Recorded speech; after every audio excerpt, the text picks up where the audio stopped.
Assalamualaikum warahmatullahi wabarakatuh. Kembali lagi di channel saya Ismiati Official.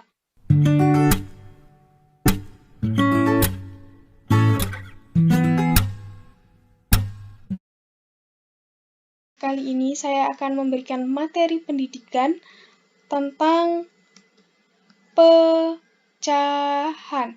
Nah, adapun materi ini yang akan saya berikan mengenai materi pecahan yang dibahas pada kelas 4 MI atau SD. Nah, di sini saya sudah membuat peta konsep yang akan kita bahas. Yang pertama dari materi pecahan, saya akan membagi menjadi 4 subbahasan. Yang pertama yaitu bilangan pecahan, yang kedua yaitu bentuk pecahan, yang ketiga taksiran, dan yang terakhir aplikasi pecahan. Nah, untuk bilangan pecahan sendiri terbagi menjadi beberapa sub-subbahasan lagi. Yang pertama, kita akan mempelajari pengertian pecahan. Yang kedua, pecahan senilai. Yang ketiga, menyederhanakan pecahan. Dan yang terakhir, membandingkan pecahan. Nah, untuk yang kedua, bentuk pecahan, itu terbagi menjadi subbab pembahasan lagi. Nah, yang pertama yaitu kita akan membahas pecahan biasa, pecahan campuran, pecahan desimal, dan pecahan persen. Untuk yang ketiga yaitu taksiran. Pada taksiran kita membagi menjadi subbahasan. Yang pertama taksiran bilangan cacah, yang kedua taksiran bilangan pecahan, dan yang terakhir aplikasi pecahan. Pada pembahasan aplikasi pecahan ini, kita akan membahas contoh aplikasi pecahan dalam kehidupan sehari-hari.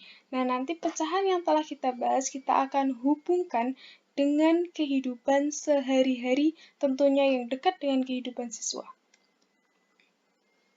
Nah, kemudian kita akan membahas langsung saja kita akan membahas mengenai pengertian pecahan. Nah, pecahan itu apa sih? Kita klik pada subbahasan yang ini, pengertian pecahan. Nah, apa yang dinamakan pecahan? Pecahan adalah dapat diartikan sebagai bagian dari sesuatu yang utuh. Nah, contohnya seperti apa? Lihat, ini bayangkan saja ada sebuah kotak. Kita potong menjadi 2 bagian. Nah, akhirnya kotak itu terpisah menjadi 2. Nah, inilah yang dinamakan pecahan. Jadi, pecahan itu bagian dari sesuatu yang utuh. Ini sesuatu yang utuh, kita bagi menjadi 2 bagian, ini namanya pecahan.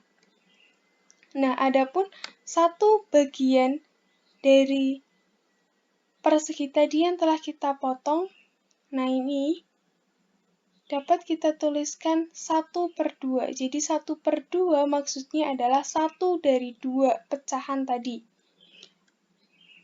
Nah, ini bisa dibaca 1/2, di mana 1 adalah pembilang dan 2 adalah penyebut, seperti itu. Kemudian, contoh pecahan. Nah, di sini ada gambar jeruk. Di bawah jeruk yang utuh ada jeruk yang kita bagi menjadi 2. Kemudian di bawahnya kita bagi lagi menjadi 2. Nah, ini artinya satu jeruk yang utuh telah kita bagi menjadi beberapa bagian. Nah, itulah yang dinamakan pecahan. Karena bagian yang utuh kita bagi menjadi beberapa bagian, itu namanya pecahan. Nah, yang kedua ada semangka. Di sini ada gambar semangka yang sudah dipotong menjadi beberapa bagian, ini bagian kecil. Nah, itu juga yang dinamakan pecahan. Kemudian di sini ada gambar pizza yang sudah dipotong-potong menjadi beberapa bagian dan kita mau ambil satu pizza saja. Nah, itu juga yang dinamakan pecahan. Yang terakhir ada roti yang kita potong-potong menjadi beberapa bagian, itu juga yang namanya pecahan. Jadi, sesuatu yang utuh ketika kita bagi menjadi beberapa bagian itu kan pecah. Nah, itu yang dinamakan dengan pecahan, seperti itu. Kemudian, untuk satu bilangan pecahan A per B dengan B tidak sama dengan 0, maka jika A lebih kecil dari B, maka A per B disebut pecahan murni. Contoh 3 per 5. Jadi 3-nya dilambangkan A, 5-nya dilambangkan B. Apabila 3 itu kan lebih kecil daripada 5. Nah, ini dinamakan pecahan murni. Pokoknya yang pembilangnya lebih kecil dari penyebut itu namanya pecahan murni. Kemudian yang kedua, jika A lebih besar dari B, maka B per A disebut pecahan tidak murni. Contoh 8 per 7. Nah, ini namanya pecahan tidak murni karena pembilangnya lebih besar daripada penyebut. Itu namanya pecahan tidak murni. Adapun pecahan tidak murni ini nanti bisa kita sederhanakan lagi. 8 per 7 kita bisa sederhanakan menjadi pecahan campuran. Nah, yang terakhir yaitu jika M B per A dengan bilangan asli dan B per A pecahan murni, maka M B per A disebut pecahan campuran. Nah, yang dinamakan pecahan campuran apabila ada satu bilangan asli diikuti dengan B per A pecahan murni. Contohnya 3/2 per 7. Nah, 3 ini namanya bilangan asli. 2 per 7 termasuk pecahan murni, karena 2 lebih kecil daripada 7. Seperti itu. Kemudian kita dapat simpulkan tadi yang kita bahas yang pertama yaitu pecahan. Apa sih definisi dari pecahan? Pecahan itu dapat diartikan sebagai bagian dari sesuatu yang utuh. Kemudian tadi, kalau ada 1 per 2, pecahan 1 per 2 itu dibaca 1 per 2, di mana 1 adalah pembilang dan 2 adalah penyebut.